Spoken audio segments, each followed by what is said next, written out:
Gusto mong i-beam kita, Lodi Cakes? There we go. So the lore. So what happened?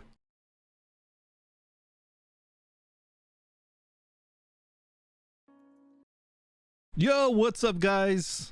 Good morning, good afternoon, good evening. Although, is there any country where it might be evening right now? Probably.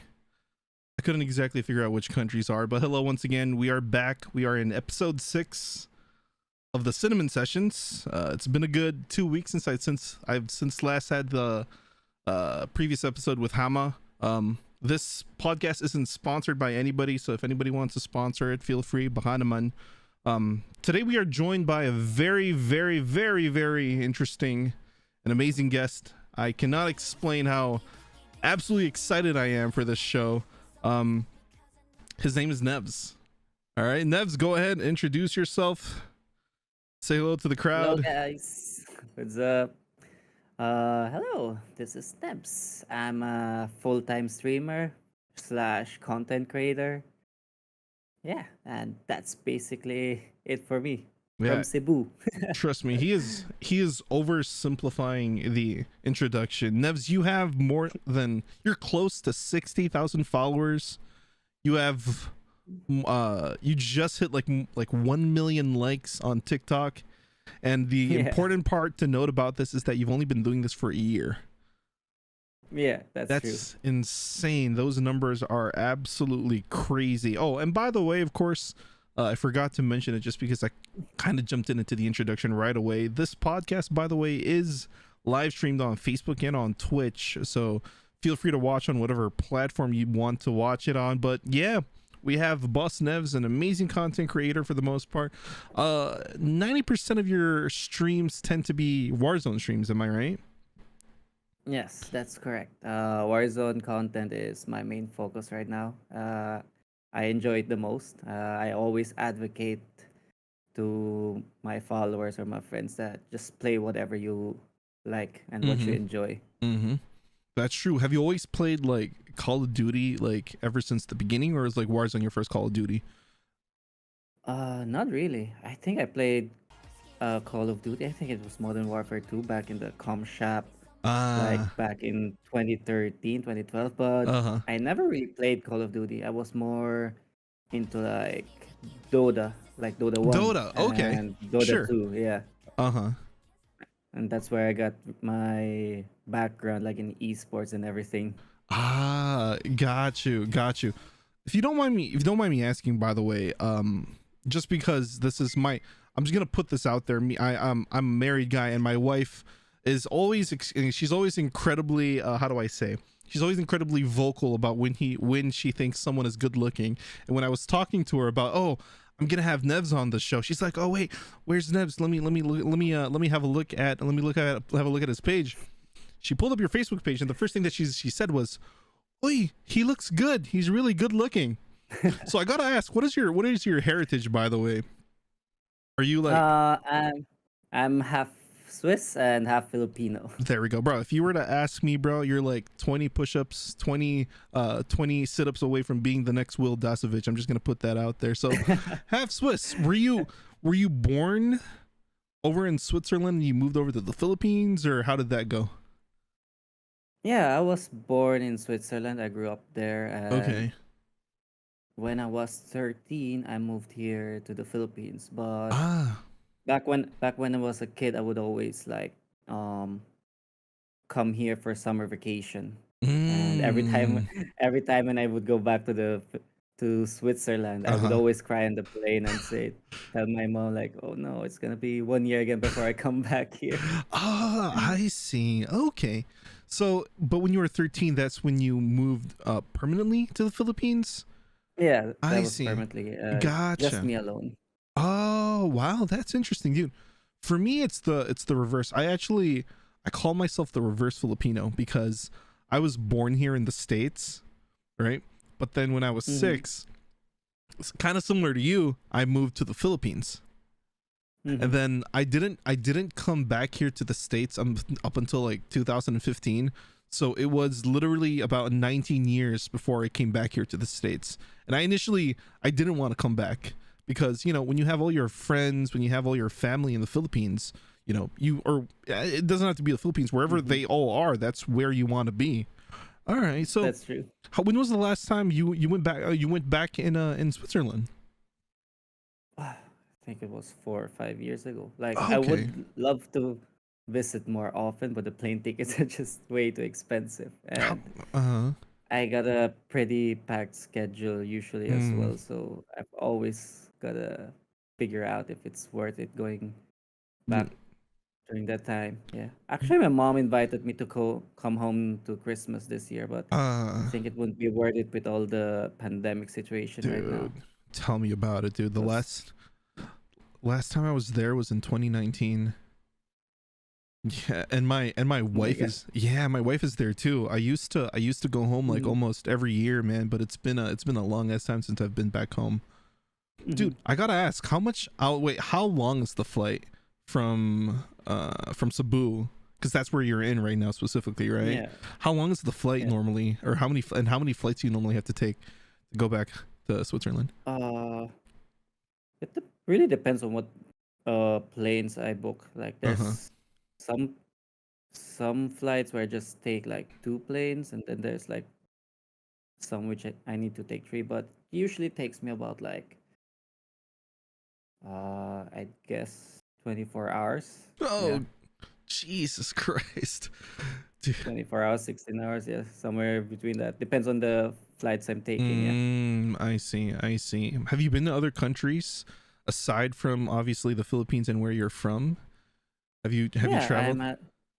I've traveled actually a lot. I love traveling. It's Oh, actually where I started my whole content creation thing. So, yes, one of my favorite countries are Japan, Singapore, uh, Germany, Germany. Okay. Switzerland, Switzerland as well. Yeah. Mm-hmm. I haven't been to a lot of countries to be honest, but that's on my plan. Yeah, once Ice. all this pandemic dies down. Yeah. Of course. And I think this is like a perfect segue as well into uh what I would like to call like the first topic of the day, right? How did you get your starts, by the way? Because obviously, everybody looks at the numbers, everybody looks at the impact that you've had in the scene, hmm which of course we'll also get into later on. But like, how did you get your starts essentially? Like, how did things go down per se? It's quite a pretty long. I'll just start it like how I got into gaming, Uh-huh. and yeah, how I got into the Miniski events team and everything else. So Mm-hmm. yeah. Uh, I got into gaming because I was alone for most parts when Mm-hmm. I was in Switzerland because my mom would be always at work. And I guess to keep me busy, she bought me a Nintendo 64. Uh-huh. Yeah, so that's how I Okay. got into gaming. Then I had my Game Boy and everything else. Uh-huh. And that's how I got into gaming. And every time I would come here back to the Philippines, I would go to the com shop and play with my friends or with my cousins Mm-hmm. and all my neighbors. So I got into online games, Okay. which I think the first game which I really was addicted to was Tantra, Tantra Tantra. Philippines. Wait, Yeah, oh, that's the MMORPG, right? yeah. Okay. I've loved that game. I've loved Uh-huh. that game. So even when I was in Switzerland, I was still playing Tantra, even though it was on a Philippine server. So yeah, I was I literally still about to played it over ask. there. Okay. Yeah. All right. And at one point, I think I could almost call it an addiction. It got so bad, to be honest. Like I wouldn't go into class. Like I would literally wait for my mom to go out of the house. Like I would hide in the basement and Jeez. just wait for like till 8 or 9 a.m. and wait for her to go out to work. Then I would Uh-huh. sneak up back into the house again and just play all day long. Holy cow. And Uh-huh. yeah, it was that bad, It to be was that honest. bad. That's crazy. Yeah. Okay. Because with MMOs, Mm-hmm. you really need a lot of time to be on the top and Yep. stuff like that. So Uh, I really want to be the number one player, for sure. stuff like that. So Uh-huh. I really wanted to grind. and my school would call me at home, and I would just like disconnect the phone from our house. Holy cow! So my mom, so my mom wouldn't get the call from the school. Oh my god, that's smart though. I So, gotta say, it's like it's it a was pretty it's smart for a kid. and how old were Like you during this time, by the way? I think I was like 11, 12 that Okay. time. Uh-huh. Yeah. And that went on for like a week or two. Like Uh-huh. I did that. I didn't went to class like for a week or two straight. And at one point, I guess timing, Mm-hmm. my mom plugged in the telephone and then the school called. And then Oh my god. everything, yeah, everything went down. And yeah, from that time on, like my mom would uh like hide the modem, Uh-huh. literally. Uh-huh. So I couldn't play when she was not there. And I was furious at times. Uh-huh. And yeah, at one point, like I felt like I could feel the disappointment not only for my school but Mm-hmm. on for my mom as well. Mm-hmm. Because I was a really good student. Like Okay. I was a good student. I Sure. just went kind of the wrong way. Yeah. Uh-huh. And yeah, like at some point, I felt like I wanted to have a new start. Okay. Like I wanted to reset. Mm-hmm. And that's when I decided to move to the Philippines. Ah. Yeah, like I thought like maybe I should just reset because I was like running away from my problems. I didn't want to face them Sure. because syempre, my mom was disappointed, my school was disappointed, and parang nahiya ako eh Okay. from what I did. Yeah. Okay. So I really wanted like a fresh start Sure. and moved Uh-huh. to the Philippines. Mm. That was high school. So I started high school here, second year. Mm. And I still I still also played video games right here, but this time I did it responsibly. Okay. Yeah, this time I did it responsibly. Like Uh-huh. I still like played like till midnight or even ended up on the com shop like 4 a.m., 3 a.m. And Uh-huh. sometimes my aunt would come and get me because I fell asleep in the com shop. Jesus. But I from then on I never failed a single class. I Okay. was still a straight A student, Mm-hmm. and in my fourth year, I think I was third of my class. You're third. So I Okay. really wanted, yeah, I really wanted to prove people like even though I'm playing games all night and everything that I can still like balance everything. Okay. So you can still make it. Okay. Yeah, yeah. Then from then on, uh, I went to college here in Cebu, in the Mm-hmm. city, Mm-hmm. and I got my first taste of Dota. So Ah. from Tantra, I moved on to mobile games and Dota Uh-huh. because that was really popular in the city. Uh-huh.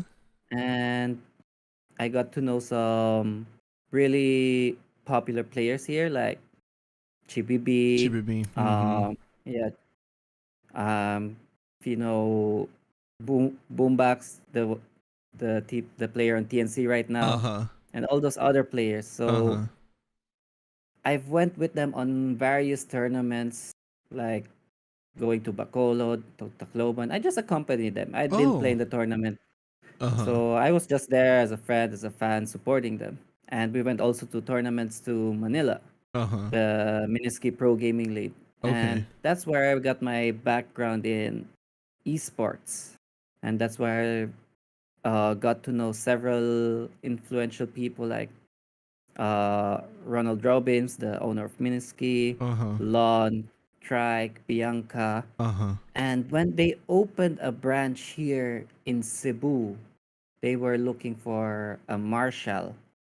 And since they already knew me, Uh-huh. because I was going out several events Events. in Mm-hmm. Manila as well, and I always would take photos there of the events. Mm-hmm. I decided to be part of the team, and from then on, I hosted their tournaments here in Cebu, like StarCraft tournaments, Dota 2 tournaments, whatsoever. And I would also take advantage of my photography skills and take the pictures on the events there, so Mm-hmm. they could post it on their page. Yeah, so I would also go to events in Manila, like the Pinoy Gaming Festival, which was super huge that time. Mm-hmm. And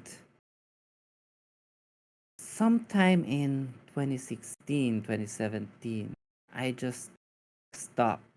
I just stopped playing games and everything because Okay. I found interest in other things like Hmm. traveling, making videos. Okay. I just playing football. I just got busy with other things. Okay. And, and just last year, 2020, uh no, end of 2019, Okay. 2019, I was working as a computer engineer for 5 years. Oh, okay. At that point. Yeah, Okay. yeah. I graduated 2014 and worked for 5 years at Arcanis, which is actually one of the few companies who had their own pro team in Dota 2 at that time. I was gonna say the name's rather familiar. Yeah. Okay. So actually that's the reason why I applied at Arcanis, because they have a Um. gaming team and their CEO is super passionate about gaming as well. So I thought, why not apply at this company? Because I'm passionate about esports as well, Mm-hmm. and I can also work here as a computer engineer. Sure. So I've worked there for 5 years, and while I was working, I've started to build up my videography career, Uh. because that was something I just discovered back in 2015, just 1 year after I graduated, and Mm-hmm. I've I've learned so much, and I've really enjoyed traveling to different places just for work. So I've really grinded hard while I was at work as well. Like on weekends, I would just shoot events, weddings, or whatsoever, and edit Mm-hmm. those videos. And Monday to Friday, I just had my regular day job. So in 2019, I decided to quit my job at the end of the year. So at the end of 2019, I quit my job, and I thought 2020 was gonna be my big breakout year as a videographer. Really could. Mm. I really thought I could really make it big, Mm-hmm. make this my full-time job, and then pandemic. Pandemic happened. Put a wedge. Put a Pandemic, wedge yeah, into pandemic. all the plans. Yeah, Uh huh. yeah, true story. Uh huh. So I was stuck at home. I didn't Okay. know what to do. I didn't know what to do. So first, what I did, just edit some old content of mine, but at some point it just ran out. There was nothing for me to edit anymore to keep myself busy. We didn't know how long this pandemic would The whole last. pandemic would last. Yeah, for sure. Yeah. Then uh I've seen this streamer. I think every Warzone streamer is familiar with this guy. I saw Thind Mm-hmm. playing Warzone, Mm-hmm. and it got me intrigued because the graphics were really good. Mm-hmm. And I loved watching him and his gameplay, and I thought, why not give it a try? Right. I'll just play this game. Uh huh. Because all those years in between, I've never really played any other game anymore. Like when I quit Dota, I didn't play any other game anymore. Mm-hmm. Like I was out of esports, I was out of gaming. Like my whole focus was on football, on traveling, on Mm-hmm. videography, and on work. Like I didn't have the time to play games anymore at that point. Mm-hmm. But once the pandemic started, I had time because I couldn't do all those stuff I was used to do. Yeah. Uh huh. So I started playing Warzone, and a couple of weeks after, I thought maybe I should just do some content on Warzone and maybe record my gameplay and Mm-hmm. start streaming just for fun. Yeah. Yeah, and 1 year after, we're here. It's crazy, That like how fast I've grown.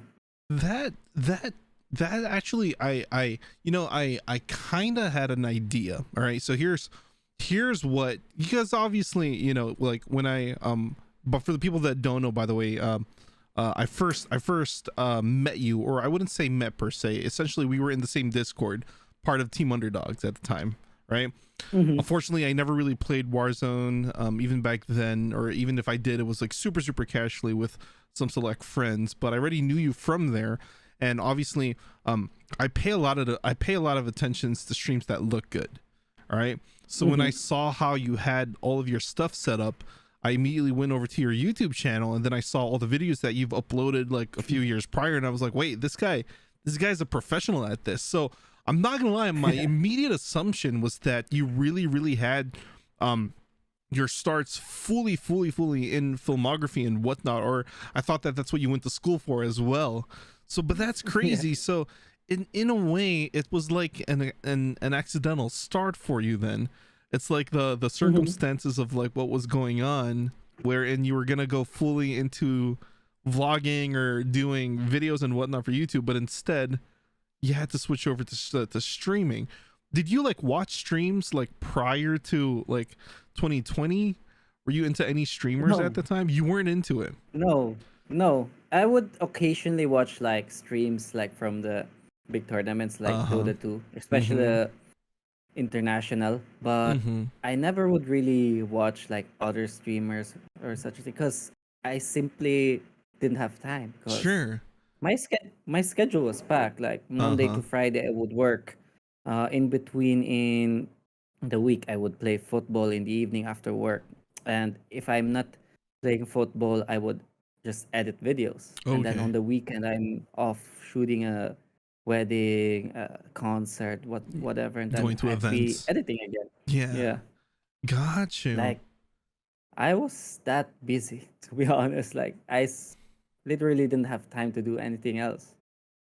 Got you. But then and once again, and so back when you were still did you already have an interest in like shooting videos or editing videos in college, or is it something that you kind of got into when you started working as a computer engineer? I was always passionate about taking photos. Like Okay. my motive was just capturing moments in my life, and when I would grow old and look back at them, I would just have something to see, like remember all those memories I had. Uh-huh. Yeah, Uh-huh. and maybe show them to my kids one day or whatsoever. Got you. And Got you. that was my whole motive, like why I started photography. And one day I met this guy, like Mark Ambalong. He was my roommate at one point. So Uh-huh. he he was already a videographer by that time, and he was the one who taught me the ropes. Because usually I would just shoot videos and Mm-hmm. tell him like, "Yo, can you edit this for me?" Then at one point he just asked me like, "Why why don't you just learn it? Like Right. I can teach you, man." Uh-huh. And that's how I got started to get into videography. And then he would take me on his shoots with Uh-huh. Cliff and the whole team. And that's by the way the guys I'm still working up to day right now. Like we're just a bunch of friends like having a video crew, and we would shoot like the some of the biggest events here in Cebu. Okay. Yeah. Got you. Did you like go to like any trainings or classes to kind of build up your video editing skills, or like how did you eventually like build up the skills that you've been utilizing for your, creative output and whatnot? It's funny because I get this question a lot, but Uh-huh. zero, zero. Everything I've ever learned is just from experience and YouTube. Mm-hmm. Like just doing the same thing over and again, watching videos or people who are better than you and Mm-hmm. learn learn from them. That's basically what I did. And YouTube, like Right. everything you need to learn is out there, to be honest. That is very true. And I'll be Just complete. takes It practice. does. It takes practice and it takes time, just like everything else. And the reason I ask is because I ask it in a way because I kind of want to prove a point as well. Because um while you had your starts out of like your scope of like your professional career, it's kind of the same thing for me. I didn't get into like photography or videography or anything like that, but what I was Mm-hmm. always into at the time was graphic design. Mm-hmm. So way back in 2011 when I was in Cebu, this was during the time where there was the huge boom of like clothing brands in the Philippines. I don't know if you're familiar Mm-hmm. with any of like the local clothing brands, but like, you know, Nick Automatic, Mermoli, all of those Yeah. brands, they Yeah. started popping up during that time because I was still in Cebu at the time. And I remember when that happened, I was just like, I got to be a part of this. You know, this is something that I'm really, really into as well. So I didn't have like any training whatsoever. I didn't even have like any like personal friends that could teach me how to do stuff. But what I did have was internet and access to Mm-hmm. YouTube. And that, Yeah. you know, that kind of like independence is kind of something that I also personally carried over up until this day.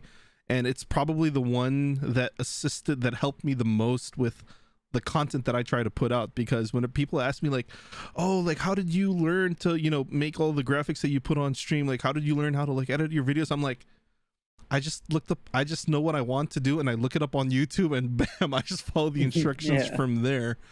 But that's Sorry. all right. So essentially your streaming career, it's almost safe to say that it kind of started out of you know, out of like the circumstances that were going on, right? But you know, True. I'm 100% sure that there are a lot of people that were kind of like in the same situation as you. Like I would definitely say that 2020 probably saw like the biggest rise in the amount of like streamers, not just Mm-hmm. on Twitch but especially on Facebook as well. What did you think that you did differently at the time, or like how did you go from being like, oh, I guess I'm gonna have to do this now, I'm gonna try to, you know, test the waters and see how it goes, to the point there where you're at like right now? So obviously you downloaded OBS and learned how to set up stuff, but like how did you get to the, you know, how did the meteoric rise of Nevz happen per se? Uh, I think it just has to do with my skills I acquired previously Mm-hmm. and taking advantage of it. Like I've talked about this like in a video I made, like how I reached 40K followers in a Mm-hmm. year, and I said there that take advantage of your unfair advantage. Mm-hmm. What I mean by that is like if you have any particular skill, like or like for me it was videography. Like Mm-hmm. I knew how to edit videos, how to make content look good. Sure. So that was my unfair advantage. For other people it may be like they are funny or they look pretty. Like you need to know what your unfair advantage is, Mm-hmm. unfair advantage is, and take advantage of that. And um, how you call it, capitalize on that. So I knew from right from the start what my unfair advantage was, and Mm-hmm. that is video editing. Video And editing. Mm-hmm. yeah, so I really put out a lot of content, and I tried to like experiment with what works and what doesn't. So video editing came really easy to me, and a lot of people right now are looking for content, like especially on TikTok and stuff like that as well. So people really love to consume content nowadays, and for a person who doesn't do video editing, that must be a hard time. And I just literally took advantage of my experience which I gathered from the past couple of years in Mm-hmm. shooting videos and video editing. So I just really capitalized on that. And I guess that a lot of the success I've been experiencing is because of the experience I had. Got you. Got you. You know, when I started watching you, and I think you joined, I think I noticed you on the Team Underdogs Discord once again. I think this was already around like maybe around like July or August of last year, I think. And then I remember, Mhm. because obviously, one thing that the Discord, or being in the Discord with a lot of like other streamers, is you have a lot of streams to check. And obviously, I checked your stream at one point, and then I already noticed like immediately that you were already starting to ramp up like quite the following. You already, you already had a lot of people watching you. At what Mhm. point, from when you started up until now, obviously, did you start to, did it start to click like, wait, this is something that I can actually do full time? Like, at what point did you, because we all have those moments, right? We all have those moments where it's Yeah. like, wait a minute, like there's a lot of people that are watching me. Wait a minute, there's a lot of people that are like, that are checking my stuff out. At what point, or like, was it like an overnight thing, or was it like a gradual thing that got drawn out over like a long course of time for you? I think it was right when I hit 1,000 followers, because I was lucky to be in a regiment, Mm-hmm. Anbu, And Anbu yeah. 1. Mm-hmm. Yeah, which had the opportunity to play with Alodia at that time. Mm-hmm. So I had the chance to play with Alodia. Okay. Yeah, I was a That must. really huge fan of Alodia back then already, Uh-huh. and getting to play with her was a huge opportunity. And Right. after that, she raided me, and I hit my Ah. first 1,000 followers. And from those people, like, I still got a lot of loyal followers and viewers up to today. Like, people discovered me because of Alodia's raid, and up to today they still watch me. And that's why I always make it a habit for me as well to like raid other smaller streamers, Mm. because maybe it could help them as well. Of Like course. Alodia helped me back then. Yeah, Got you. and at that point I thought, hey, maybe this could be a thing. I've got to play with Alodia herself, and maybe I could make it big as well. Mm-hmm. Is streaming something that like, is this something that you're doing like full time now at this point, or do you still have like a full-time job on the side, if you don't mind me asking, of course? I used to still back then, like a couple of months ago, Mm. I was supposed to be a full-time videographer, Ah, but that didn't really work because all sure. the events were shut down, stuff Mm-hmm. like that. So I've resorted to Upwork, Mm. just like online video editing and stuff like that. Sure. And on the side, I would just stream. But just a couple of months ago, uh, I felt like maybe I can do this full time. Yeah, like right now, I earn enough from my stream that I can already go full time and pay the bills. So I'm just trying to like ride the wave right now, Mm-hmm. because I'm doing really good. So I wanted to do this full time and just put out more and more content since I have now more time. So I've just quit my online editing job and just focusing in streaming right now. But from time to time, like there are events like weddings or stuff, I would still shoot them from time to time, but Mm-hmm. that would just like take a day or somewhat from my schedule, so that would be no problem, and it's just extra income for me as well. Mm-hmm. Got you. And just to kind of piggyback on like your answer from a while ago, where you kind of felt like the opportunity to play with Alodia is kind of like what kickstarted everything for me. And the way, and it's like the way I look at it, it's impressive enough that you were given the opportunity, but honestly for me, the most impressive part of you isn't the fact that you were given that chance. It's what you did afterwards, I think, that mattered, because I feel like a lot of people get presented big opportunities like that, and so people aren't capable of capitalizing on it, right? you know, it's super easy to get like this burst or like see like an amazing spike and you know in like the amount of people that might hop on from something like that, from an event like that from happening. But being able to retain and even grow further from that point is, in my opinion, you know, that's an even more impressive feat. Like what are your motivations to just kind of like do better? Like what is your mindset when it comes to trying to up the ante of your content and whatnot? Like, I really push myself. Like, one of my daily motivations is like every day is a chance to get better. So I really waste no time every day. Like, whenever I would just sit in bed and watch Netflix or stuff like that, I just think like, wow, I could maybe do something that's actually productive. Like, so rather than doing that, I'd rather stream, edit videos or stuff like that. Like, I tend to overwork myself a lot.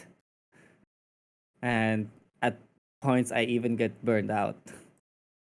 Got you. So it's a daily hustle. That's essentially what you're trying to say. Gotcha. And that's like back in the day, like when I was doing my day job. So at this point, the podcast did get cut off because my electricity went out. Luckily, it only took about 1 to 3 minutes before it came back and we were able to continue it. So this is essentially going to be part 2 of the podcast. Also, do note, I did have Nevz muted for like the first minute of part 2. So sorry. All right, we're back. Dude, I swear to God, man, I can't. This is just like a typical CptCinnamon thing to happen, dude. I swear to God, if there's anybody whose luck is like at the very bottom when it should be at the very top, it's gonna be me. But once again, welcome everybody. We are back. Hopefully people are gonna hop back on since we did have quite a few people that were tuning in. But once again, it's gonna be a very interesting edit once it gets uploaded on YouTube. Obviously, we're gonna include the cut there with and the continuation as well. But yeah, once again, we are still here with episode 6 of the Cinnamon Sessions featuring Nevz. We were pretty much just talking about Nevz's, you know, his start in his career as and I think the last thing that we were talking about were like your inspirations and motivations, right? I'm pretty sure that was like the last thing that we talked about. But Warzone, by the way, what are your thoughts on the game so far, and what are your feelings about the game?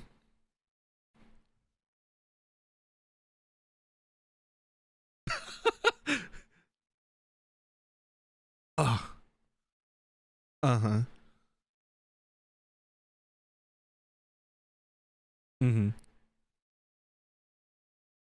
Like when I first started Warzone, I really grinded it. Like, I've grinded to be somewhere on top of the leaderboards.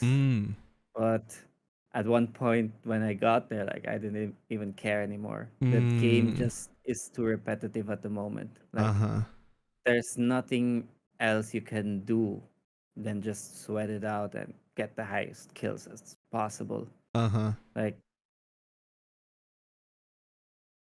yeah, I just feel sick of the game, to be honest. That's why I've been exploring a lot of other games right now, like Apex, Valorant, just because of how sick I am of the game. Because it's too repetitive at this point. Like, there's no new maps, there's no new modes. Like, there's not even a ranked system which you can grind, unlike like Apex or Valorant, where you would grind your rank. Oh, I wasn't aware of that. Cause I know that Apex does have like, I think they call it like the Apex Predator when you're at like the very top and whatnot. Yeah. I see a few friends that are like grinding to get the platinum. Warzone doesn't have anything like that? No, they don't have anything like that. Okay. That's why everybody is sweating it out in public lobbies, and there's really nothing to grind for. Like, you just play the game every day and night out, and there's no real reward for it. Got you.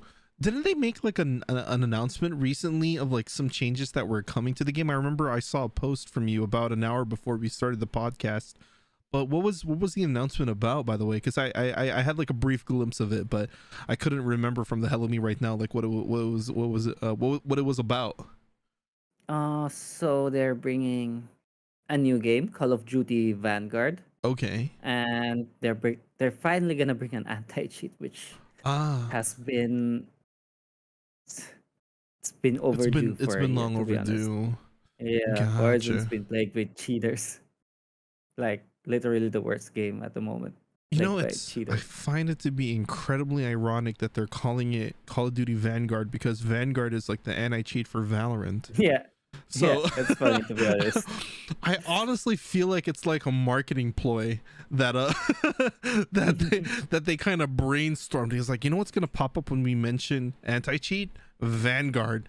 That's what we're gonna name our next game. So do you intend to try out or get into it to this new game? It's a I know that Call of Duty comes out with like new games like almost every year. So is this like Yeah, it's a new game entirely, right? yeah, correct. Got you. Yeah, I'm definitely gonna try that. I Okay. always love trying new stuff out, and they said they're gonna integrate a new map as well. Okay. Well, that's So gonna be finally a new map to Warzone. Like uh-huh. it's been way overdue. Like in Apex, there's literally dozen of different maps which you You're can right. play. You're right. You're Yeah. right. Do you On think Warzone, there's just uh-huh. literally just one, and maybe Alcatraz aside from that. But yeah, that's Got it. you. Got you. How do you have you always been a fan of like the battle royale genre? Or do you probably see yourself trying to get more? Because I know that call it like aside from the battle royale genre, which Warzone has, of course, multiplayer is Mhm. also another thing that's like super popular. Do you Mhm. foresee yourself trying that out, or like kind of dabbing into that, or? Uh, Not really. Actually, Hmm. Warzone is my first battle royale game I've ever Oh, played, and really? my first shooter game, which like I really spent time on, because I Uh-huh. was really just playing Dota 1 and Dota 2 all the time. Got you. That's I insane. occasion I occasionally played Counter Strike, but Uh-huh. I never really spent my time there. I was always playing Dota 1, Dota 2. But Warzone and the Battle Royale format really got me hooked on, because there's limitless possibilities which you Mm-hmm. can do in the game. That's Unlike true. like that's what I didn't like about Counter Strike and Valorant, Uh-huh. because sometimes it's just too competitive True. and you can't do any other stuff. Like in Warzone, you can just drive around with a helicopter and Mm-hmm. mess with your friends. Mm-hmm. In Valorant, you can't do that. That's Like very true. that's that's what I love about battle royale games. And when I tried out Apex versus Valorant, I enjoyed Apex more because there was more stuff to do than in Mm-hmm. a like search and destroy environment. Got you. You know what's crazy? I never honestly looked at the comparisons between even if they're both FPS, FPSs. Hmm. You can almost say that they're different subgenres, so to speak. I never really approached the comparisons between the two the same way you did, and I feel like because for me, the reason why I stuck with Valorant and why Valorant instantly became like my main game, despite also me not really dabbing into shooters in the past. Like I played a little bit Hmm. of Overwatch, I played a little bit of PUBG, a little bit of Apex, but Dota always yanks me back like the spiteful ex in my life or whatever. But Valorant was finally that new girl that got me hooked, so to speak. And the reason Hmm. why is because I've always been crazy into competitive games, and Valorant just really drives that competitive side of me. But I Hmm. totally get it from the perspective that you brought up, that from a from having the ability to just kind of be lax and chill and not have too much of like a linear path while you're playing the game. That definitely Hmm. is something that battle royales, or of course in your case Warzone, has offered. Okay, so what about going back into MOBAs? Because once again, you did have your starts with Dota. Do you see yourself like kind of like dipping your feet a little bit, trying out the MOBA scene, or trying to, because obviously you're friends with Chibibi, who like Yeah. it almost seems like 24/7 that guy is just into Dota esports, whether it's casting or watching games or playing himself. Like, have you ever considered like, getting into that perhaps? To be honest, no. Not really. Actually, I can speak for me and Chibibi. Uh-huh. Like we talked about this. Like we're both just sick of Dota 2 and MOBAs in general. I Because got you. I guess it's just this same thing you're doing over and over again. Like there's not much flexibility which you can do in the game. That's what Mhm. I love about Battle Royale. Yeah. Got you. And for me, I think I'm past the stage where like I want to compete Mm. like with other players or like win tournaments and stuff like that. Because Mhm. that was me when I was playing Dota 1, Dota 2. I would join Dota tournaments in Cebu or online tournaments. That was me back then. But I think I'm kind of past that stage. Like Mhm. I've come to accept that I won't make it to the pro scene. Mm. I'm not that good. So rather than that, I'm just focusing on content creation, Mm. which I enjoy. Like if I'd compare myself to other streamers, I'm not an Aiden or a Z laner or perhaps let's say a Shroud back in the day who Mhm. competes daily in tournaments like Mhm. that. I consider myself like a Stone Mountain or Tim the Tatman Sure. who just enjoys creating content and Right. make it fun for the viewers. So Okay. I kind of yeah, I'm kind of more of a content creator than a like competitive player. Got you.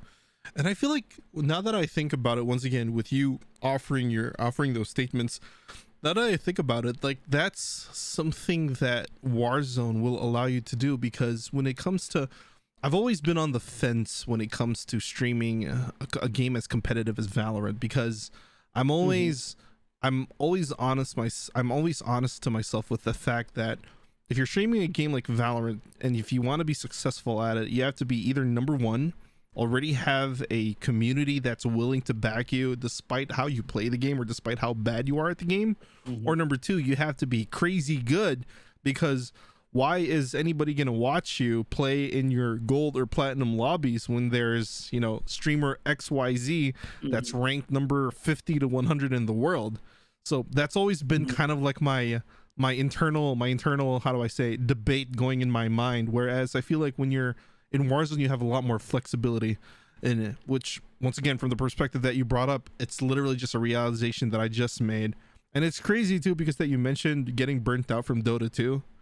Oh God, bro. Don't Mm-hmm. I put so many hours.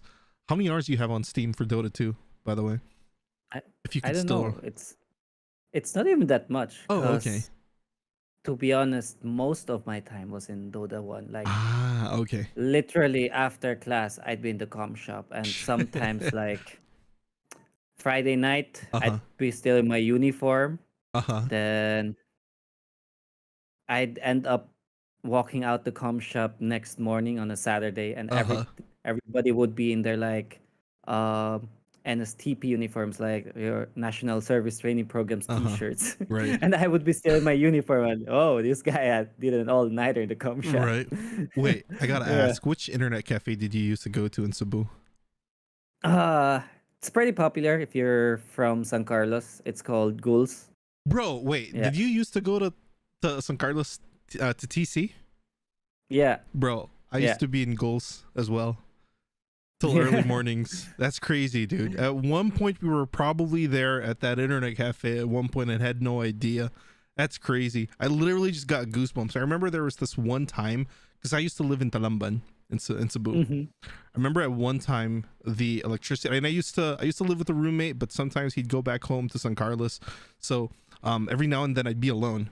I remember this one time the electricity went out at around like 10 or 11 in the evening. I'm sitting there in my house with just candles, and I'm thinking to myself, bro, I'm gonna die from just being so incredibly nervous just because I just saw a scary movie the past night. So I'm like, bro, I'm getting out of here. I'm going to an internet cafe, and I ended up going to Goals, and I was there up Hmm. until like 3 o'clock in the morning, and then at 3 o'clock in the morning, I rode a Jeep, went back home. I went down the alley going to the house that we were renting at the time. Lights were still completely out. I went straight to a Julie's and I stayed there at the Julie's eating chocolate cake and drinking Chucky till like 5 in the morning until the sun was up. And yeah, but holy cow, small world, man. It's an incredibly small world. I had no. So you went to TC for San Carlos TC for college? Yeah. Bro, that's insane. I went to UC Banilad. So our universities. Sorry, by the way, chat. I'm a little geeking out about the fact that we all went to Cebu and we were, within very, very close proximity of each other. Although I graduated in 2011 though. So I actually rented nearby UC Vanilla. Really? My first year I was in Alicia. Bro, no fucking way. Oh, Jesus Christ. That was 2009. No So way. I was dorm mates with Junmar. Junmar, dude, I used to hold up. Do you still know some of the people? Wait, 2009 would mean that I was probably in my second or third year of college, bro. I swear to God, bro, you probably know some of them, like some of my friends there, because I used to go there too. I used to stop by there, bro. My crush, who eventually ended up friend zoning me in my first year, ended up becoming a really, really good friend of mine, and she used to stay at Alicia, so I was always there. I remember, I think it was like Sinulog second year. I was there. I think we walked all the way from Fuentes Circle all the way to Alicia. Oh my God. I know. I did it because I had a crush. That's a long walk. Jesus Christ. But man, holy cow, I'm totally geeking out to the fact that we were basically just nearby at the time. Dude, I gotta ask though, because once again, just kind of rolling back to the topic of like Warzones and battle royales. If you were to have like the perfect battle royale, right? What concept of a battle royale would you like to have? And just kind of draw this from like all these battle royales that you've played or that are aware of, like, what kind of aspects would you take from one to put into the other to kind of form the perfect battle royale for you? Actually, Warzone is already perfect for me, to be honest. Like, maybe you can just add some aspects from Battlefield, like the helicopters, the jets, something like that. Maybe add something like that. But I kind of love realistic games, which Warzone is. I see. That's why I never really liked Valorant, because it's basically just a Counter-Strike with Overwatch magic. Sure. With magic, with skills. That's why I never really liked Valorant, because I actually watch a lot of Counter-Strike nowadays. Like, just for fun. Really? Okay. Like after I stream, like I watch the big tournaments and stuff like that. And like watching Valorant, it all kind of seems goofy to me. Gotcha. Yeah, especially coming from a game that has its roots in realism. I could imagine why something like Valorant would seem a little out of the reality, so to speak. Yeah. Okay. Got you. Here. I have it in the notes that I give you, and it's kind of funny for the people that might not be aware of the story, or for the people that are aware. I have it tagged as the Lodi Cakes incident, right? If you could just do me a favor, kind of explain to the people that are watching what the Lodi Cakes incident is and what happened with this, because I feel like this incident is something that shook the entire PH scene for Call of Duty Warzone, so to speak, and that's not an understatement. Trust me, it was. It became like literally a meme. Up until this day, I'm pretty sure a lot of people aren't aware of it. But yeah, can you like talk about it for the people watching? Gusto mong i-beam kita, Lodi Cakes? There we go. So the lore. So what happened? What happened there? Basically there was a Call of Duty tournament. It was a 700,000 peso tournament. 700,000 pesos. Right? Yeah. And there were some big names which were joining there, like Alodia, her sister, Ashley, Ian Mercado, Myrtle, Kenji. Like some of them don't even really play Warzone, but Yeah. they're big names in the streaming world. Sure. Maggie was there as well. Yeah. Ah. So basically, what happened there is these streamers would look for their own teams, like for Okay. their own players. Sure. So they would get their own squad, and Ian, Ian at the time didn't really play Warzone. Okay. She plays Valorant, Valorant. and she just contacted a guy she used to play Cold War with, Okay. which was Francis or Satan. Yeah. Mhm. And I was watching the tournament because my friends were joining there, Alita, Mishida, and Ria. So I was Rias. cheering Okay. them on. Uh-huh. Yeah. Oh, you didn't play in the tournament? No, I wasn't playing the Ah. tournament. I was just watching there, cheering them on. Gotcha. And I was watching Alita's stream, Mhm. and they happened to be in the same lobby. So it was a kill race. So Mm. whoever gets the most kills Mhm. wins the round. And they encountered each other in a game. So they killed off each other in a game. And Okay.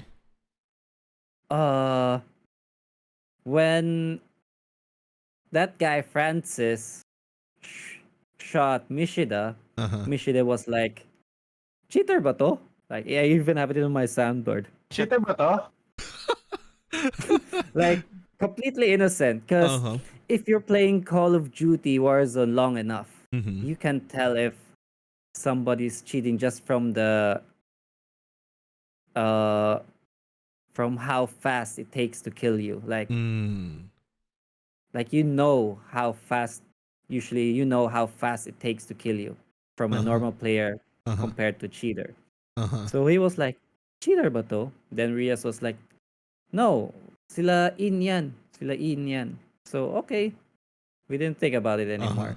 And it so happened na they lost to In's team. Yeah. And so Rias did his own little investigation. So he checked the stats of this Francis guy. Because he kind of found him a little suspicious. Like, even I found it a little bit suspicious because Rias and Mishida are literally like one of the two best players, like here in the Philippines. Right. Like, they're top of the top, some of the top of the top. Yeah. And this Francis guy and his teammate, we didn't know them. Like, if I look at the other teams, like the team of Alodia, Ashley, Myrtle, I all know those players on their teams because they're all good players. But Ian's team, like, were two randoms, which we never really heard of. Right. So Rias made the initial investigations. And then I realized as well that I played with this guy, and like I encountered him in another lobby, but didn't really think much of it. But then I saw this guy's Discord and realized that we played against this guy in another tournament, which was sponsored by Nvidia, and they won the tournament. So I just thought, let's make an investigation on this. Right. Let's dig deeper. Let's dig deeper. And when I watched this guy's stream, like past streams from months ago, Sure. I realized this guy was cheating.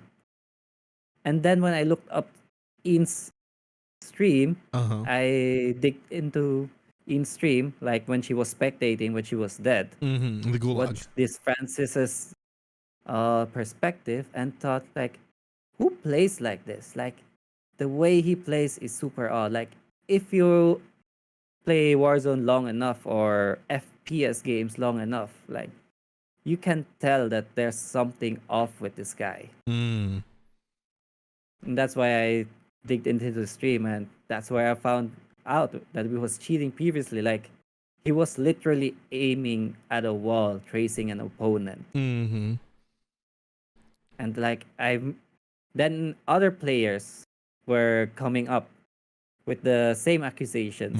Like Mm. everybody was investigating this guy.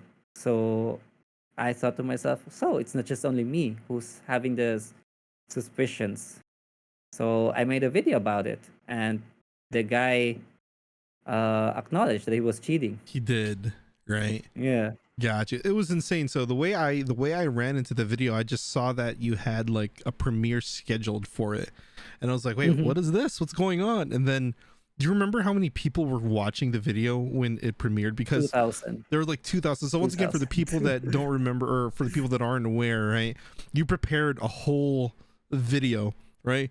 Man, dude, it's funny, man. Of all the people that could have caught them, it just had to be Nevz, who had such the following and the ability to put out an amazing video. So the circumstances it was just freaking hilarious. So yeah, there were 2,000 people that were watching the whole video. What was the impact of said video? Like what like, you know, what was it like for like the next days or the few streams that came after that when it happened? Dude, I think my viewership went up by a lot. Uh-huh. Yeah. But yeah, a lot of people are asking me to do videos like that still nowadays, Okay. but I don't really like doing them because it's kind of a like double-edged sword. Like you're putting your reputation, your brand on the line. Because if you're wrong, then that could backfire on you. Horribly. So yeah, so I really made sure that I'm 100% sure that this guy is cheating. Right. I've asked other people about it. I had other people watch the video before I posted. I've asked other pros opinion about it. And I really made the video thorough, so there's nothing else to reason about it. For sure. And even the people who don't have that much experience in FPS games would understand why this guy is cheating. Exactly. And once again, even before the guy actually came out with you know, with his own statements admitting to the whole situation and whatnot, if anybody had watched the video, it was incredibly obvious, man. The guy had spider sense as if he was Spider-Man, and you know, all the random flicks and just how stuttery his aim would be at first, and all of a sudden it like locks on and zooms in as if the guy just awakened something in him. Was just it was hilarious. It was hilarious to watch. And you got to admit though, and once again, I'm not trying to you know, dig up what's it called, you know, stories that have already concluded, so to speak. I gotta say, and I actually mentioned this on stream as well, the guy's response wasn't the best either, unfortunately. It was crazy to see that he actually did have quite the ego to him after everything is said and done. And I think his the page is actually still up, but he sells like computer parts or whatever like that. He made a transition overnight, which, hey man, whatever works, right? All right, dude. That was the odd thing about it as well, because he wasn't really a streamer. Yeah, it's just actually like selling computer parts, PC parts. and Yeah, just plays games on the side. And that's what I found odd as well, that he would beat players like Mishidar Rias, which are like really good at the game. Exactly.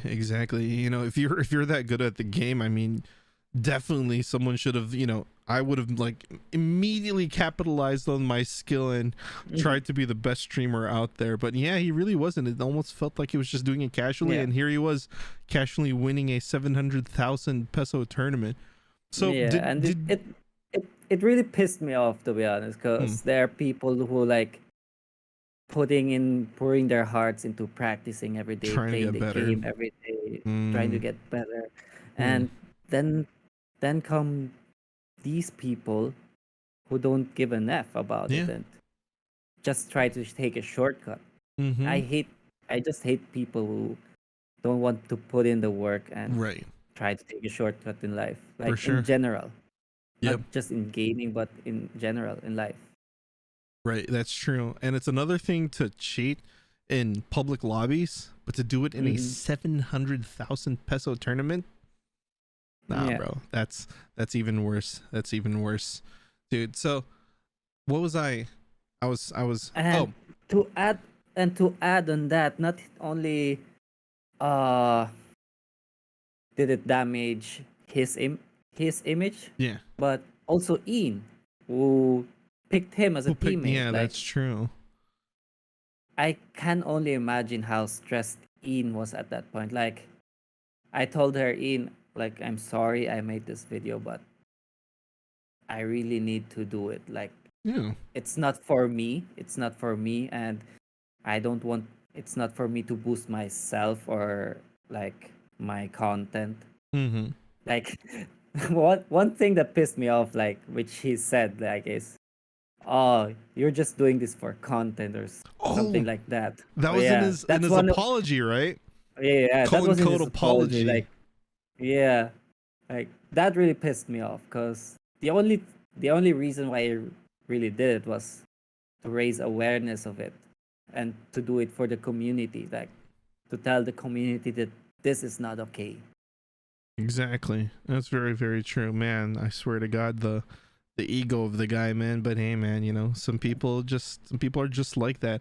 On your end though, where did you receive any negative backlash from the whole thing? Were there people that were like that tried to detract what you were trying to do at first before things were proven to be true, or was the impact of the whole thing pretty like 99% positive, so to speak? I think it was pretty positive, to be honest. Okay.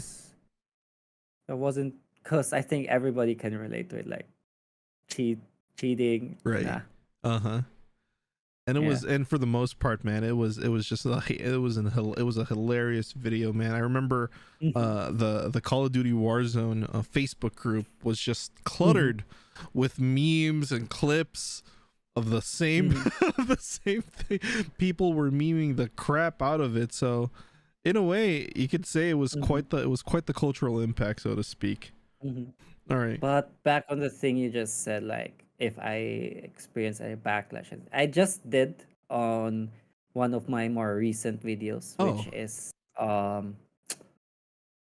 using macros in a game Ah. like Warzone. Uh-huh. Yeah, because a guy approached me in my messages and Sure. asked me like, is it okay to use macros Mm-hmm. in competitive scene like Warzone or in tournaments? And for me, no.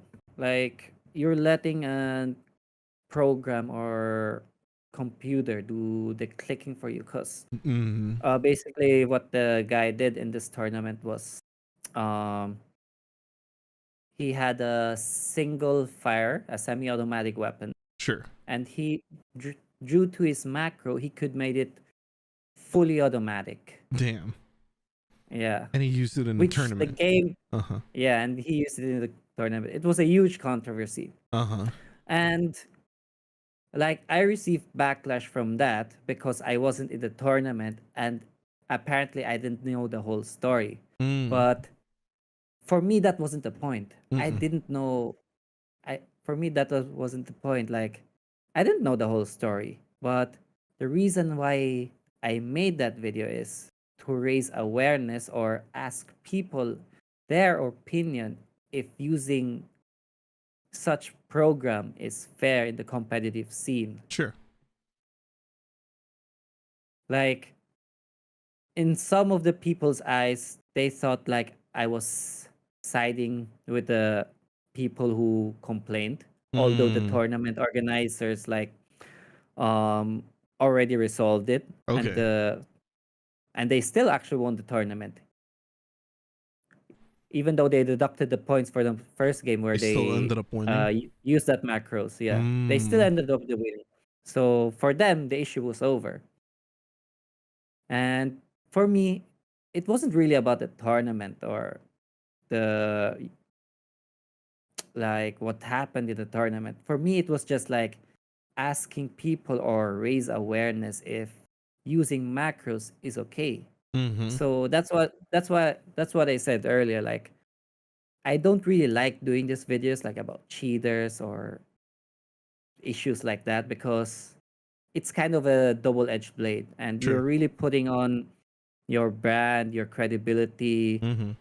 uh, yeah, your whole stream on the line if you do controversial videos like that. That's true. That's very true. I do have to ask because And uh-huh. Go ahead. yeah, to add to that, like the guy who was in the video is Yeah. a guy I played with, so it made it even harder. Like I know Uh, the guy, he's a friend of mine, and that made it even harder to put out that video. uh-huh. But I messaged him like, bro, I'm really sorry that uh I made this video. It's Mm-hmm. nothing against you. Like Sure. I just want to put out a message or raise awareness to Uh-huh. people, and I don't blame you. Like I'm just here to raise awareness Or to and ask the ask question. people, Yeah. yeah, if this is okay for people. Like I Gotcha. really made it in a manner that is super neutral. Mm. And at one point, even like viewers ask me like, why are you defending the guy? Like Mm. I wasn't defending the guy. Like I was just asking people like, what's your opinion? Mm-hmm. And people would be like, why are you defending the guy? That's 100% cheating. No, I'm not defending the guy. I just put myself into the shoes of that guy and tried to look from his perspective. Right. Like what was he thinking? And I tried to ask the community what they think about the issue, if it's Mm. okay or if it's not. So yeah, I've quite received some backlash on it, Backlash from that. although 90% of the comments were pretty positive. I Okay. still received some backlash on it. That's why I never really liked doing those videos about cheating or uh controversial videos. But if nobody talks about those issues, yeah, then who will? exactly. And that's why I put myself on the line. For sure. And it makes sense, man, because like when you think about it, dude, you're playing like how often do you stream in a week, by the way? Usually only in the evening, In the evenings. because I'm focusing more on content creation in the In afternoon. the afternoons. Okay. But right now I'm starting to grind every afternoon Okay. and evening, Okay. from Monday to Friday and Saturday night, and Gotcha. Sunday is my day off. I see. So for the most part, it definitely is a hefty amount of hours that's put in every week, and once again, a big part of that is Warzone as well. So, you know, when you think Mhm. about it, like, dude, this is a game that you are very much investing, you know, your time in. So it is very, very much understandable that, you know, you have to be passionate and you have to question certain aspects of the game, whether or not you Mhm. think it's fair or not. So, you know, if nobody's going to take that angle, if nobody's going to ask the questions, once again, as you said, who will? Right. Mhm. So I feel like, and you know what, despite I know the numbers are showing like that, you know, they pretty much favor, or I know that the general response to the video was pretty well, even if it didn't go well, in my opinion. Just raising the awareness and putting the question out there, in my opinion, is still worth, you know, the time and the effort, Mhm. because once again, you're also filling a space that a lot of people aren't willing to kind of take up for the most part. So hey man, kudos to you for having the, you know, having the guts or having the balls to raise a voice when a lot of people won't. I gotta ask though, for tournaments, especially for like, you know, for like big tournaments, do any of the tournaments like forbid the use of macros, or is there like a specific rule that any of them put out? Because I'm pretty sure, you know, organizers are aware of stuff like that, right? Mhm. Uh-huh. That was the issue with the tournament, because in the Uh-huh. rules it stated that any forms of cheating Mm. is not allowed, but Okay. it didn't specify the items which were Ah, considered as as cheating. So cheating. the person who used those macros, Sure. in his opinion, he didn't consider it as cheating. Sure. So there was a difference in opinion, For sure. basically. Got you.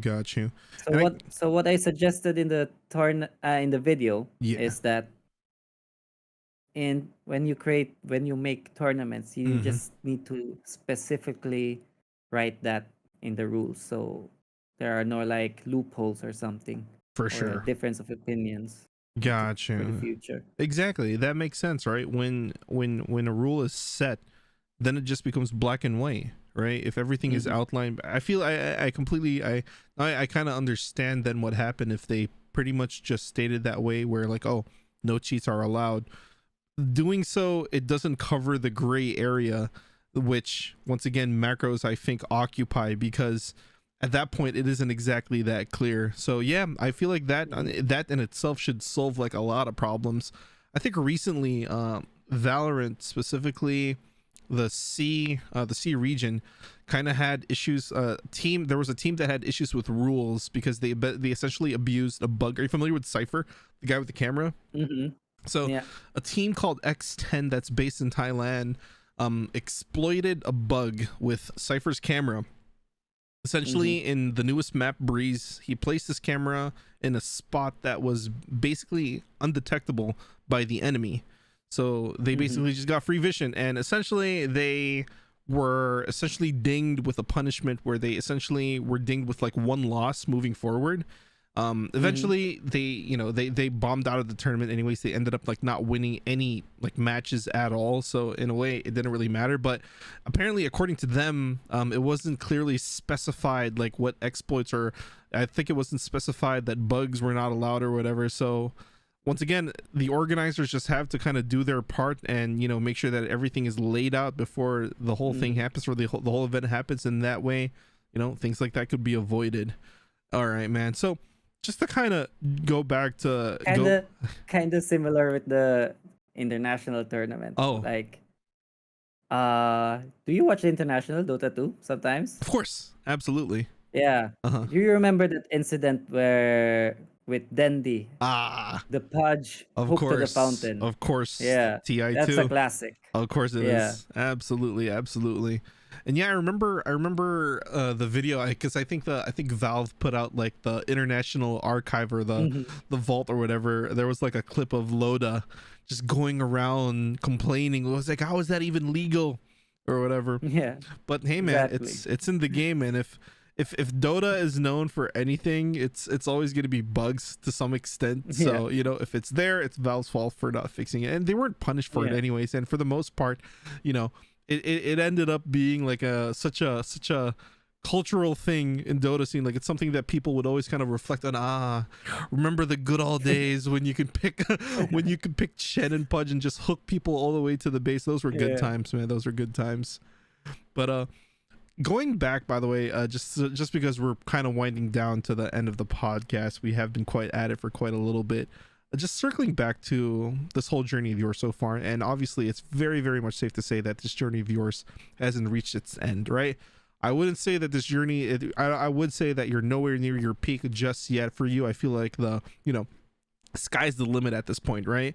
But like, what are the things that you kind of learned along the way? What have been like the things that you kind of learned the hard way? What are the things that for people that's aspiring to be as big as you, like myself, for example? Mhm. Like, what kind of advice would you like to give away, and what kind of things would you like to reflect on?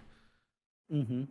Uh, One thing that I learned through streaming is like you have to be very careful in how you present yourself in a stream and what you want to present, or what brand you want to build in the future. Like, I think we talked about this in the um, Amplify Academy Mm-hmm. yesterday. Mm-hmm. Like the issue with like streamers who are sexualizing their stream, or Yeah. like to show more skin than Sure. others would like Mm-hmm. to. So, um, my take on that is that uh, you need to know what kind of brand you want to build. Mm. Like, if you want to be known as a streamer that trash talks a lot, or that likes to show a lot of skin, or if you want to be a wholesome streamer, you need to know who you are, Mm. and you need to know what you want to build in the future. And also need to consider, like, if you make it big, Mm-hmm. what would sponsors look for? Like Sure. if they want a wholesome stream or stuff like that. So you need to be really careful about that, like what you want your stream to represent. Got you. Got you. So basically being mindful, like right from the get Hmm. go, as to Yeah. how you appear to the people that are watching you, what kind of like message you're putting out there, that is that's like something that you'd like to focus on. Any mistakes in your in that you can probably think of, that you think you might have, like one of those things where it's like, oh man, if only I didn't do this back then, if only I did differently. Are there any significant ones you'd like to point out right now? Yeah, there was one point like uh I thought I ended my stream. So we were all in Discord like talking about some streamers like we disliked, or like uh just things we didn't like about them at that time. Oh And god. I was super fortunate that I wasn't that big yet at that time, Uh-huh. and I learned that lesson like from a very uh early part of my career. But I was super embarrassed. Mm. Like we were talking like stuff behind the back of other people we knew, or Yeah. like um we played with, and I was super embarrassed. And it was live. Uh-huh. I didn't realize that I was still live at that point. Holy cow. And it how really long how long that did was that go? like probably 30 minutes For or an about hour, 30 yeah. minutes. Jesus. Yeah. Holy cow. Got you. So trying to be careful But at mm-hmm. yeah, but I think the lesson I got from that is like instead of like talking behind like other people's back or stuff like that, is you can just approach the person, like talk about it rather than Mm. like talking behind somebody else's back like that. Gotcha, Like gotcha. if you have a problem with someone, then just approach them, talk Mm, about it. Yeah. mm. So it ended up being like a moral reflection in a way, Yeah. after realizing what happened. Okay, that's cool. That's cool, man. Any future plans that you might have? What is the direction that you think you're gonna take moving forward? If you want to talk about that. Like about that. Oh, no, no, no, no. Just Abo- just in general. Just in general. Yeah. Just in general. Mm-hmm. Um, right now, to be honest, after 1 year of streaming and really grinding myself to Yeah. the ground, like Uh-huh. I've come to the point that I'm really burnt out. Mm, To be honest, I've burnt out myself. I really tend to overwork myself and not know where to stop, mm. like not knowing when to take a break. Sure. Yeah. Uh there's this particular vlog I watched from Will Okay. Dasovich. Mm-hmm. It won the Malta's best video, like Really? vlog fest. Yeah. Mm-hmm. And what he talked about there, cuz I really like to have routine. Like my day is usually laid out, like I'm going to do this, I'm going to do that. Next week I'm going to do this and that. But the problem with routine is you sometimes get burned out. And what True. Will mentioned in that video is that sometimes you need to kind of break the cycle, Mm, break the cycle of the routine, just to like refresh your mind, or reset. right. And that's what I'm trying to incorporate right now. Like once this pandemic dies down, I want to go out more often, do other stuff from streaming, like Mm-hmm. what I used to do. Because I think the reason why I didn't burn out myself back then, where I was like working a 9 to 5 job Yeah. and working videos on the weekends and playing football, is because uh, there was other things for me to do, like traveling or playing football. Right now it's all about streaming, putting out content. right now I don't have the ability to go out and play football or go out traveling just to Mm-hmm. like refresh my mind or reset.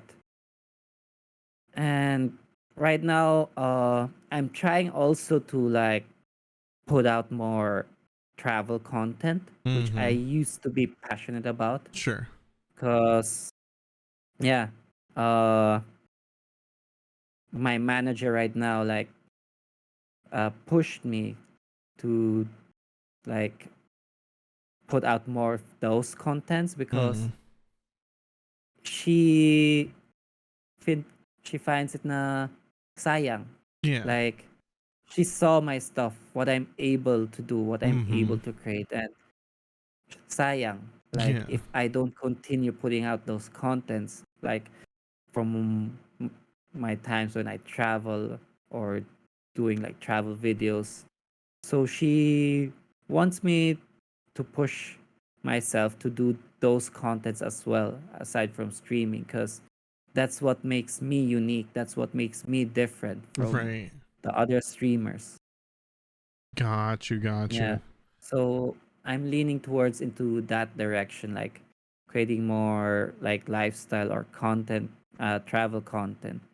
That's why I created now a TikTok for my uh, own travels, Oh. and like I created a separate TikTok for my gaming TikTok, Mm-hmm. and I'm also right now posting more on my Instagram, which was actually dead for a couple of months. What was I it? haven't posted anything yet because Uh. I'm super picky on my Instagram. If Uh-huh. you see, if you check my Instagram, there's like it's super like handpicked from my past travels and everything. Got you. Like Mm-hmm. I'm super picky on that stuff. You you So I'm you don't trying. just like dump whatever stuff on there.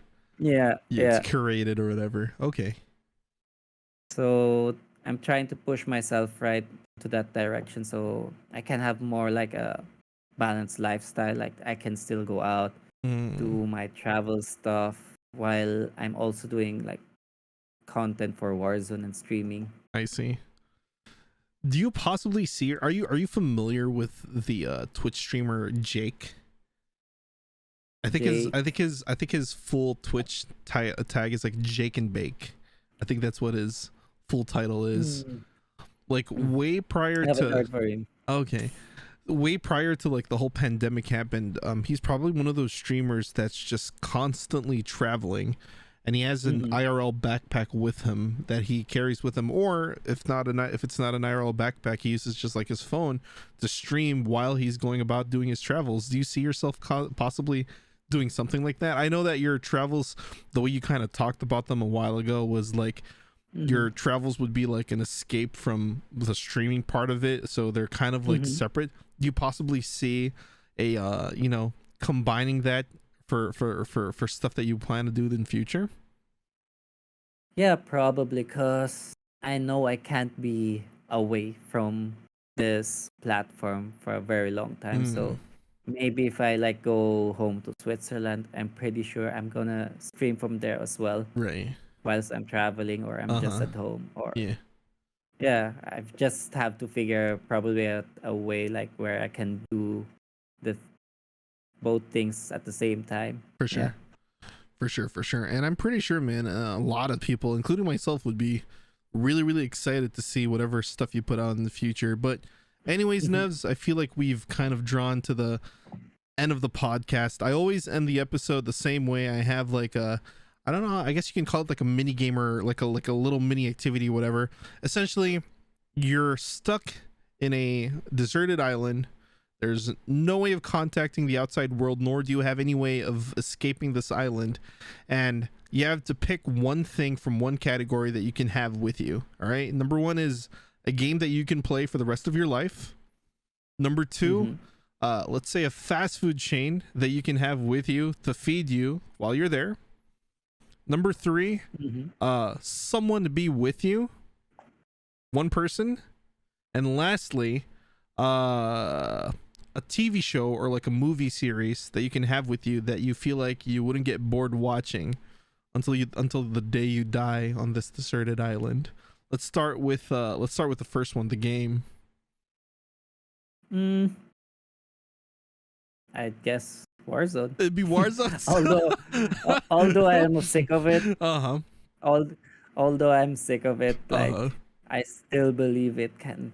Okay. There's still a long way to go for Warzone. Like there's still many things that can be still improved, and Okay. the game's still improving. Like I'm really hoping it will still last for very very long months. The longevity in the is there. future. Okay. Yeah. I admire that.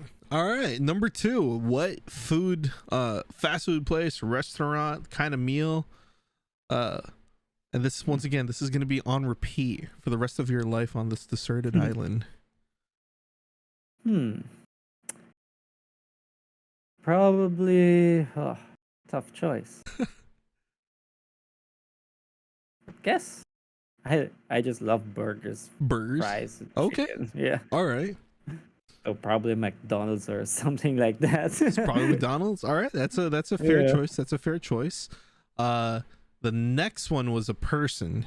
And you can I've every time I ask this particular person, the response is always a little different. Someone is like, all right, if my girlfriend is watching, it's my girlfriend. If my girlfriend isn't watching and she can't hear my answer, it's gonna be this.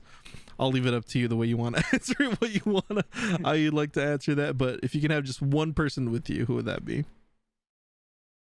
To be honest, at this point, I don't know. Okay. All right. If I have a girlfriend in the future, that would Okay. be it. It'd probably be her. Okay. Well, so essentially the spot is already it's open. It's open for now. All right. And the Yeah. last one, TV series, TV show, or a movie series that you can watch on repeat and not get tired of. I'm kind of hooked onto One Piece right now. And One I Piece. guess and I guess it's kind of long enough that it wouldn't let me get bored. Like That it is- already has almost 1,000 episodes. So Exactly. But- Holy cow. That is a really, really smart choice. Oh God. Honestly, being a One Piece fan is it's a blessing and a torture, right? For the people that Yeah. have been watching it like since its inception, it's like we're finally at the point where it's like, oh God, things are finally being, revealed. We're finally starting Yeah. to find out about all the stuff that they talked about, but God damn, has it been a long road. It's been an incredibly, at least it's not Hunter, which I still call Hunter x Hunter, by the way. But right, Mhm. at least it's not like them. So, but yeah, Nevz, that's it. We're pretty much at the end of the podcast. Nevz, the stage is yours. Any shout outs or any thank yous you want to put out there for the people that are watching? Let them know where to find you, where to follow you. Go ahead and take the mic, bro. Yo, what's up? Please follow me on my Facebook page at Nevz Gaming, on my Instagram at Sven McCoy Schmid, and on my YouTube as well at Sven McCoy Schmid. If you're into traveling as well, check my newest TikTok account at Nevz Travels, and also follow me on my other TikTok account, Nevz.gaming. And I really want to say thank you to all my followers, all my friends, all the people who helped me on these journeys. Like, if it wasn't for you guys, I wouldn't be in the position I am today. Like, if it wasn't for your undying support and the opportunity I got to get with players like Alodia, Sungit, and many other great streamers, like I wouldn't be the streamer I am today, and I wouldn't be in the position I am today. So all I've done is all thanks to you guys. So thank you so much for continuously supporting me. And there we go, man. By the way, Nevz is how many more follows are you to hitting 60,000? I think last I checked was 800. Jesus, Yeah. 800 away, man. Let's help him get to that number, because by then it's gonna be another milestone in the ongoing story of Nevz. But yeah, once again, Nevz, thank you so much for being here on the show. Once again, everybody that tuned in, thank you as well. The video is going to be uploaded on YouTube within the day or two, so if you guys haven't seen the whole show, feel free to rewatch it on YouTube We'll be uploading it immediately on the page as soon as that up. But yeah, once again, Nevz, thank you very much, and I'll see all of you next time. All right, peace out, everybody. All right.